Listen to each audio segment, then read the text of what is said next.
تیر نشانے پر لگے گا یا گھومے گا بلہ؟ ترازو اپنا توازن برقرار رکھ پائے گا یا نہیں؟ کراچی اور حیدرآباد کے میئرز کا تاج کس کے سر پر سجے گا؟ کہیں گہما گہمی عروج پر تو کہیں ووٹنگ سست روی کا شکار۔ جی ہاں، اور کراچی اور حیدرآباد کے 16 اضلاع میں بلدیاتی الیکشنز دنگل جاری ہے۔ جامشورو، مٹیاری، ٹنڈو محمد خان، ٹنڈو علیار، دادو، ٹھٹھا، سجاول بدین میں بھی پولنگ جاری ہے اور ووٹ ڈالنے کے لیے 2 گھنٹے سے بھی کم وقت باقی ہے اور پتنگ اڑنے سے پہلے ہی کٹ گئی۔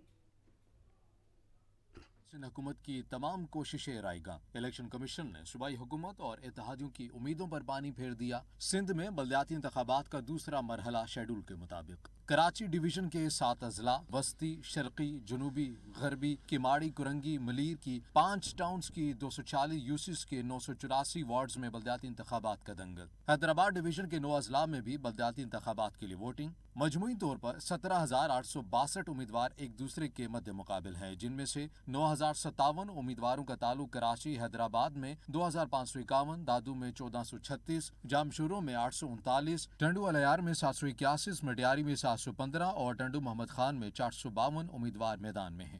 1,32,83,696 افراد اپنا حق رائے دہی استعمال کر رہے ہیں۔ بلدیاتی انتخابات کے لیے 8,706 پولنگ اسٹیشن قائم کیے گئے ہیں۔ مردوں کے لیے 1,204 اور خواتین کے لیے 1,170 پولنگ اسٹیشنز قائم کیے گئے ہیں۔ مشترکہ طور پر 6,332 اور 399 امپرووائز پولنگ اسٹیشنز بنائے گئے ہیں۔ کراچی میں ووٹرز کی تعداد 84,05,475 ہے، جن کے لیے 4,990 پولنگ اسٹیشنز، 3,415 حساس، 1,496 انتہائی حساس اور 79 نارمل قرار۔ حساس اور انتہائی حساس پولنگ اسٹیشنز پر CCTV کیمرے بھی لگائے گئے ہیں۔ حیدرآباد ڈویژن میں 410 اور ٹھٹھا ڈویژن میں 310 امیدوار بلا مقابلہ منتخب ہو چکے ہیں اور 27 امیدواروں کا انتقال ہو چکا ہے۔ پولنگ کے موقع پر سیکیورٹی کے سخت انتظامات کیے گئے ہیں۔ رینجرز بھی بطور کوئک رسپانس فورس تعینات ہے۔